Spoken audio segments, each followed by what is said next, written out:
श्री शिवाय नमस्तुभ्यम दोस्तों, मेरे चैनल में आप सभी का स्वागत है।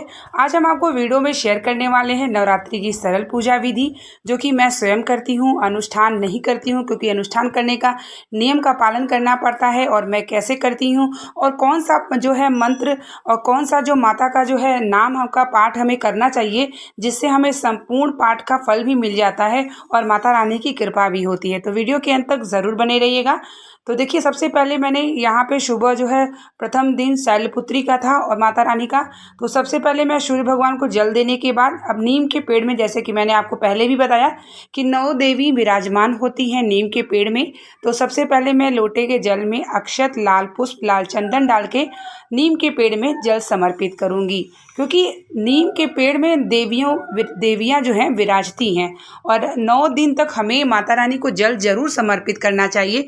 इससे माता रानी बहुत ज़्यादा ही प्रसन्न होती हैं, क्योंकि स्वयं का जो स्वरूप है नीम का पेड़ का, वो माता रानी का स्वरूप है और 9 रूप में विराजती हैं माता। तो फिर नीम के पेड़ के बाद मैं अपने घर में आ गई, जो कि मैं सरल पूजा विधि कर रही हूँ, क्योंकि कलश स्थापना नहीं कर रही हूँ। कलश स्थापना में बहुत ज़्यादा नियम करना पड़ता है।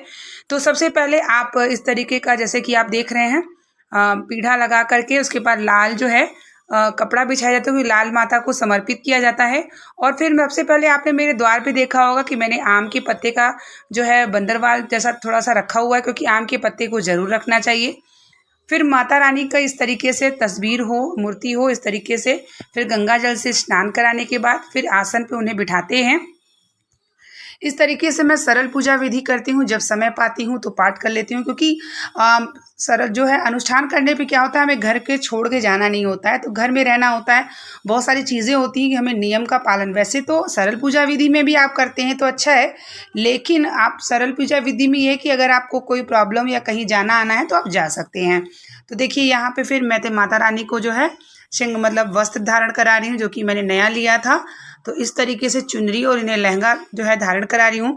और स्वयं भी जब भी हम पूजन करेंगे 9 दिन माता का, तो हमें भी लाल वस्त्र जरूर धारण करना चाहिए, महावर लगाना चाहिए। महिलाएं जो है जब भी पूजन करें माता रानी का, तो कोशिश करें कि जो है लाल कलर का उपयोग करें और सिंदूर वगैरह सब, चूड़ी वगैरह सब पहनने के बाद ही माता रानी की पूजन करें, ताकि माता रानी सौभाग्य के साथ साथ समृद्धि की बढ़ोतरी करें।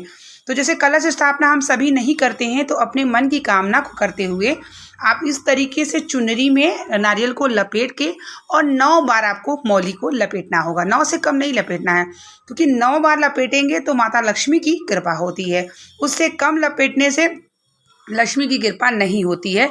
तो यहाँ पे फिर मैं इस तरीके से लपेट के फिर इनकी पूजन इनको चरणों में रख दूंगी।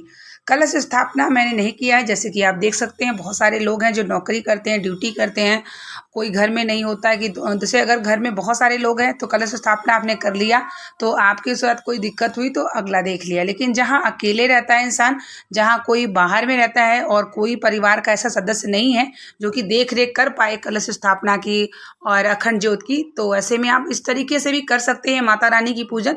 और माता रानी पूर्ण रूप से संतुष्ट होती हैं और आपके घर में कृपा जरूर बरसाती हैं। देखिए, माता रानी 9 दिन तक आ जाती हैं हमारे घर में। 9 स्वरूप की पूजन करना चाहिए। यहाँ देखिए, मैं श्रृंगार का सामान समर्पित कर रही हूँ, तो आप सभी को माता रानी को पहले दिन श्रृंगार का सामान समर्पित कर दें। ये 9 दिन तक आप इनको यही रहने दें। 9वें दिन जब आप पूजन कर लेते हैं, उसके बाद यह प्रसाद के रूप में आप इसे धारण कर सकते हैं। तो इस तरीके से देखिए, लाल चंदन, अक्षत, इत्र, पुष्प और बहुत सारे, जैसे कि जो भी हम कलश में डालते हैं, जैसे मैंने आपको पहले भी बताया था, कलश में कौड़ी और कमल गट्टा, हल्दी का गांठ, केसर, रुपया, लाल चंदन। तो जैसे हमने कलश नहीं बिछाया, और आपने भी, जैसे बहुत सारे लोग हैं जो कलश नहीं रखते हैं, तो आप माता रानी के चरणों में रख दें। इससे क्या होता है, जो भी कौड़ी है, जो भी केसर है, जो भी हल्दी घाट है, ये लक्ष्मी की बढ़ोतरी कराता है। तो यहाँ मैं धीरे धीरे हर चीज़ों को समर्पित कर रही हूँ। तो इस तरीके से जब आप सरल पूजा विधि करते हैं, तो आपको क्या है कि कोई चीज़ की बंधन नहीं होता। आप जो है सरल पूजा विधि, सुबह शाम माता की आरती, पाठ, मंत्र जाप, पूरे घर में गुगुर लोबान सुन गए, जिससे माता रानी बहुत प्रसन्न होती हैं। तो यहाँ मैं सुपारी और लौंग इलायची रख दी हूँ। तांबुल भी माता रानी को जरूर समर्पित करें। तांबुल मैं भूल गई थी, तो मैं शाम को तांबुल समर्पित करूँगी। फिर मिष्ठान में मैंने जो है मीठा मंगाया था, और उसके बाद फिर अनार, जो कि माता रानी को सबसे प्रिय अगर फल कहा जाए तो अनार होता है। तो अनार जरूर हमें नवरात्रि में किसी न किसी दिन जरूर समर्पित करना चाहिए। और जो माता को प्रसन्न होती चढ़ाने से तो ज़रूर करना चाहिए। तो यहाँ मुझे लाल गुड़हल का पुष्प नहीं मिला, अगर आपको मिलता है तो बहुत शुभ है, आप माता रानी को ज़रूर समर्पित करें।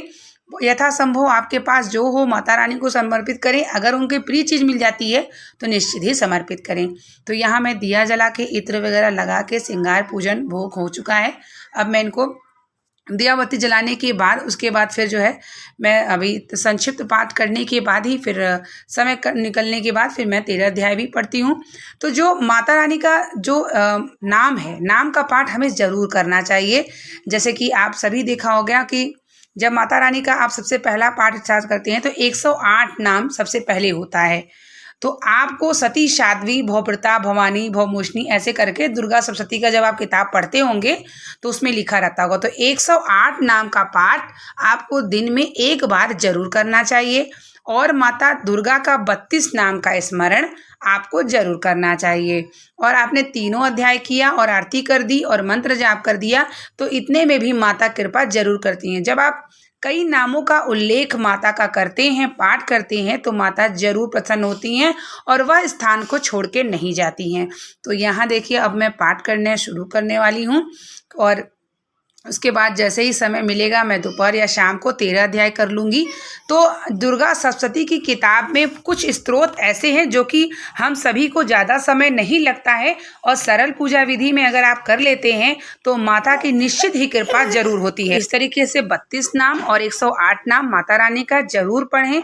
उसके बाद जो है आप आरती करें, मंत्र एक माला मंत्र भी जरें। एक जो भी हम आपको एक मंत्र भी आपको शेयर करेंगे नेक्स्ट वीडियो में कि कौन सा एक मंत्र है जो माता रानी का बीज मंत्र है, उसको एक माला जरूर करें।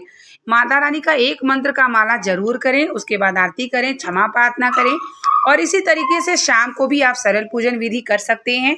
नीम के पेड़ को जरूर पूजन करें क्योंकि नीम के पेड़ की अगर आपने पूजन कर ली है 9 दिन तक सरल पूजा विधि कर दी तो आप इतना मान लीजिए कि आपने कलश स्थापना की पूजन कर ली है। कलश स्थापना कुछ लोग ब्राह्मणों के द्वारा कराते हैं, कुछ लोग स्वयं करते हैं। कलश स्थापना में हम 9 ग्रह देवी देवता के भी पूजन करते हैं, षोडशोपचार करते हैं, कलश स्थापना कलश की पूजन करते हैं। तो बहुत विधि विधान होती है। कलश स्थापना करते समय हम सब परिवार के सदस्य मिल के पूजन करते हैं या कोई पूजन के लायक नहीं कोई और कर लिया तो इस तरीके से कलश स्थापना कर सकते हैं।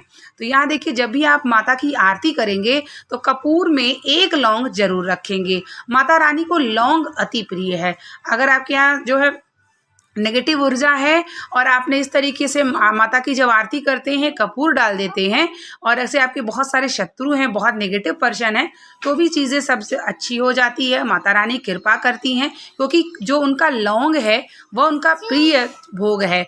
तो लौंग का भोग इसी प्रकार से आप जो है आरती में डाल के आरती कर सकते हैं और इस तरीके से माता रानी निश्चित ही कृपा जरूर करती हैं। तो इस तरीके से सरल पूजा विधि मेरी होती है और आप सभी भी सरल पूजा विधि इसी प्रकार से अगर करते हैं नियम से तो माता रानी निश्चित ही कृपा करती हैं। अपने घर में सात्विक भोजन करें, लहसुन प्याज का त्याग करें, ब्रह्मचर्य का पालन करें, सत्य पर रहें और माता रानी की कृपा जरूर करें। मिलते हैं नेक्स्ट वीडियो के साथ, तब तक के लिए श्री शिवाय नमस्तुभ्यम। हर हर महादेव।